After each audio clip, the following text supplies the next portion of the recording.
आजच्या या पत्रकार परिषदेमध्ये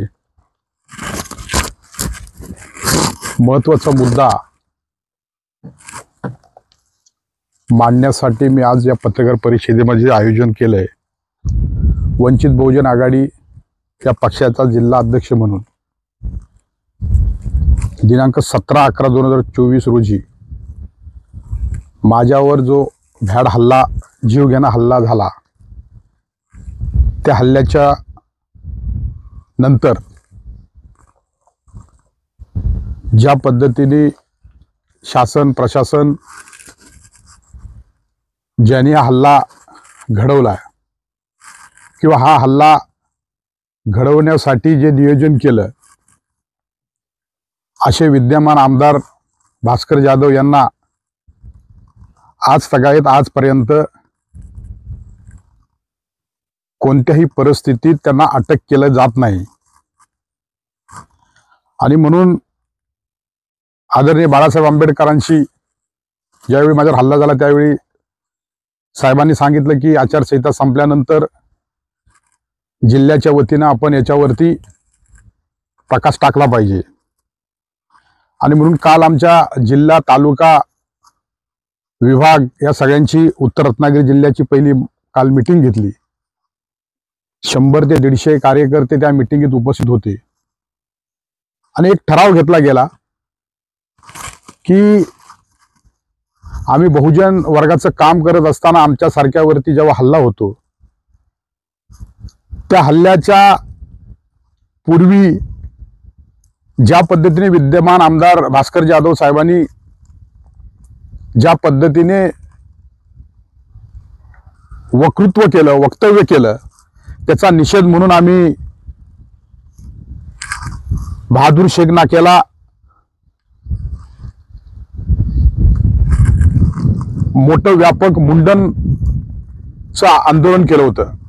आणि त्या आंदोलनामध्ये आम्ही स्पष्ट म्हटलं होतं की आम्हाला ज्या पद्धतीनं भास्कर जाधव जातीयवाचक, ज्या पद्धतीनं संविधान न शोभणारं वक्तव्य केलं आणि त्या वक्तव्याच्या निषेधार्थ आम्ही तो मुंडन मोर्चा काढला होता। पण आम्ही शांततेने काढला होता, त्याबद्दल आमच्यावरती कारवाई झाली। आम्ही त्या कारवाईला सामोरं गेलोय, जातोय। विषय आमच्या स्वाभिमानाचा आहे, विषय आमच्या पिढीचा आहे, विषय आमच्या पुरोगामी विचारांचा आहे, विषय आमच्या शिवराय फुले शाहू आंबेडकर या विचारांना विकसित करणाऱ्या माझ्यासारख्या सर्वसामान्य कार्यकर्त्याचा माध्यमातून विचार करण्याची गोष्ट आहे। आम्हाला कोणत्याही राजकीय पुढाऱ्याच्या विरोधात उतरताना तो कुठल्या जातीचा आहे, पंथाचा आहे, वंशाचा आहे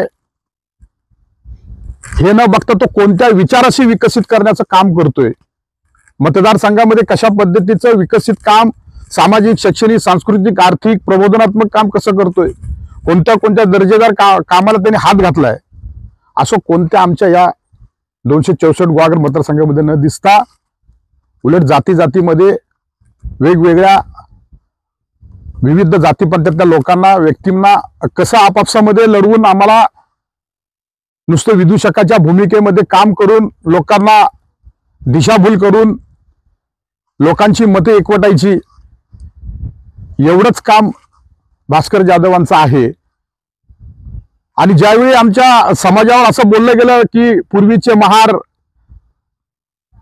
हे वरटी फिरवायचे आणि त्याच्यानंतर जो काय शब्दप्रयोग भास्कर जाधव यांनी केला तो एकदम निंदनीय होता। त्यानंतर रामपूरमध्ये आल्यानंतर त्यांनी अस्पृश्य असताना आम्ही त्यांचे भास्कर जाधवांची पिढी मदत करत होती, अशा पद्धतीचं वक्तव्य केलं गेलं।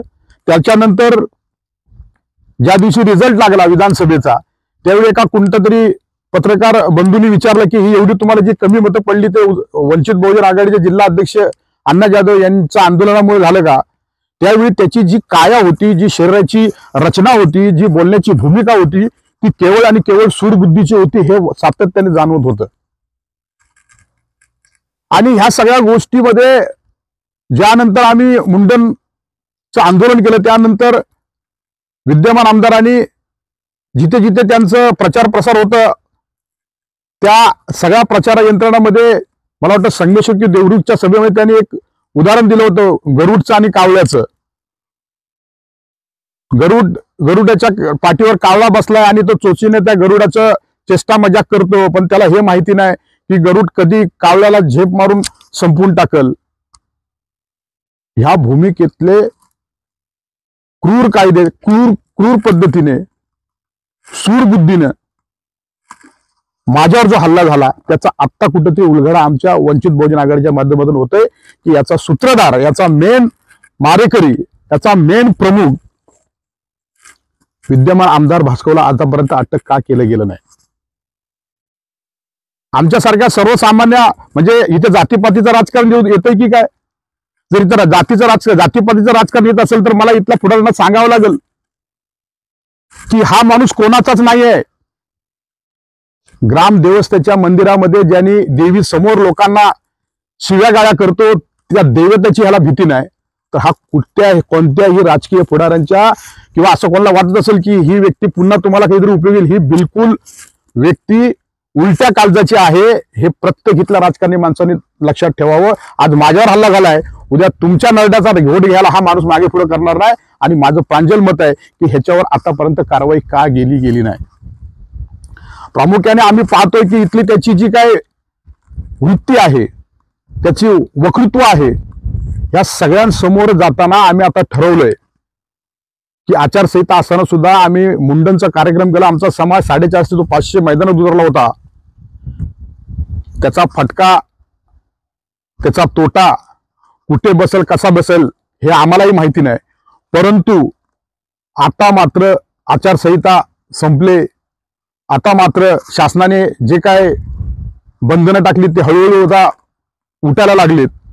आणि म्हणून काल आमच्या मीटिंगमध्ये आम्ही असं ठरवलंय की शासन आपल्या पोलिसांना कदाचित त्यांचा दबाव असेल, कारण आमदार आहेत, विद्यमान आमदार आहेत, डोळे मोठे करून बघण्याची त्यांची भूमिका आहे.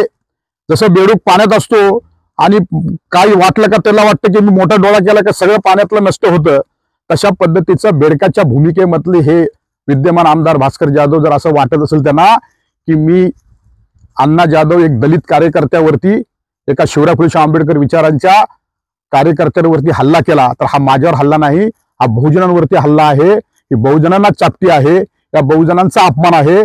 आणि म्हणून त्यांना असं वाटत असेल की गप्प बसले असतील, हे गप्प बसलेत. परंतु विद्यमान भास्कर जाधव, आता लढा संघर्ष आमचा सुरू झाला गुहागर मतदारसंघात. आता मात्र आम्ही पाठी हटणारी मंडळी नाही आहोत. तुम्ही ज्या पद्धतीने आम्हाला म्हणताय, मी तुम्हाला आवाजावर का म्हणतोय, कारण ज्या लोकांनी तुम्हाला निवडून दिलंय, ज्या लोकांनी मतदान दिलंय, त्यांचा मान सन्मान ठेवून मी तुम्हाला आवाजावर बोलतो. अन्यथा ये भीम की औलाद है, आपको वक्त वक्त पे बताएगा अभी क्या चीज होती है भीम. आणि त्यांचा मान सन्मान ठेवून मी तुम्हाला आवाजावर बोलतो. अन्यथा ये भीम की औलाद है, आपको वक्त वक्त पे बताएगा अभी क्या चीज होती है भीम. आणि म्हणून तुम्हाला आम्ही सगळ्यांनी ठरवलंय की येणाऱ्या 12/12ला तुमचा मोर्चाच्या माध्यमातून पद्धतशीर आम्ही तुमचा 3-13 वाजवण्याचं नियोजन करतोय. आणि तुमच्या माध्यमातून मी रत्नागिरी जिल्हा, कराड, सांगली, सातारा, मुंबई, अकोला, अमरावती, अख्ख्या महाराष्ट्रावर वंचित बहुजन आघाडीच्या माध्यमातून जिल्हा अध्यक्ष म्हणून मी विनंती करतोय की हा हल्ला, या हल्ल्याचा निषेधार्थ विद्यमान भास्कर जाधव यांना अटक व्हावी. आणि ज्या पद्धतीने कलबड गावामध्ये जातीयतेचं वातावरण तयार करून, शांततेचं भंग करून, आपापसामध्ये जातीयता तणाव निर्माण करण्याच्या भूमिकेतले भास्कर जाधव यांच्यावरती अॅट्रॉसिटी ऍक्ट कायदा अंतर्गत कानून कायद्याप्रमाणे त्यांच्यावरती कारवाई व्हावी. आणि म्हणूनच 12/12/2024 रोजी गुढे फाटा ते बहादूर शेख नाका आणि बहादूर शेख नाका ते DYSP यांच्या कार्यालयावर विराट मोर्चाचं आयोजन करतोय. आणि त्या विराट मोर्चामध्ये आपण सामील व्हाल. अन्याय अत्याचाराला वाचा फोडण्यासाठी आपण पुन्हा एकदा हातात हात घालून, मग कुठल्या पक्षाचा आहे, कुठल्या गटाचा आहे, कोणत्या तटाचा आहे, कोणत्या धार्मिक आहे, कोणत्या पक्षामधून, कोणत्या जाती धर्माचा आहे, याच्याकडे लक्ष न टाकता आमच्या रत्नागिरी जिल्ह्यामध्ये आम्ही आजही बहुजन एक आहोत.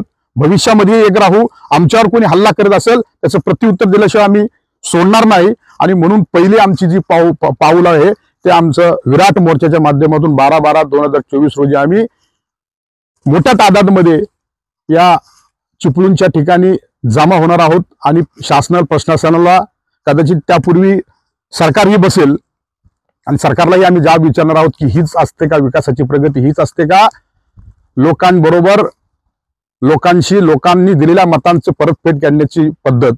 आणि म्हणून हा जाब विचारण्यासाठी आम्ही त्या दिवशी जमणार आहोत. आपल्या माध्यमातून आपण आलात, आपल्या माध्यमातून मी सगळ्या बहुजनांना विनंती करेन की ह्या मोर्चात हातात हात घालून पुन्हा एकदा ताकद उभी करावी अशी विनंती करतो. जय भीम, जय बुद्ध, जय भारत.